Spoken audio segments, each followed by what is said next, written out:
应年这个元宵，台东炸邯郸的活动是热烈滚滚。今年因为疫情已经来取消了，不过最近疫情加较平稳，所以台东的玄武堂决定讲，要伫国历的4月26，邯郸爷圣诞迄天来举办。但是无要开放予民众现场来参与，只会当看线顶的直播。这是有真侪信众拢真失望哦，讲无看现场，根本感受袂到迄种的震撼力。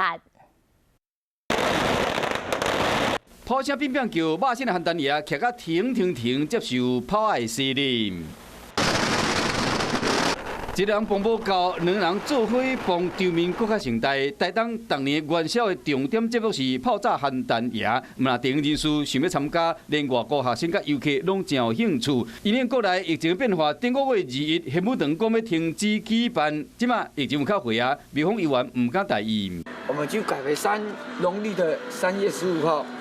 圣诞千秋那一天，来举办这个起舞炸邯郸这个活动。讲到邯郸爷生日日天，也就是新历的4月26，要补办一场，现场嘛开放无炮到无款，希望讲这活动办甲更较完善。是讲这个炸邯郸无开放现场民众参加，敢若透过网络的直播，有真个信徒感觉真无彩。大家一起那个，咩较真实啦。哎呀，你也讲什么线上可以不会震撼力啊？ 如果有机会的话，我还是一定会下来。信众希望讲会使参加这个活动，希望会使得到邯郸爷的保庇。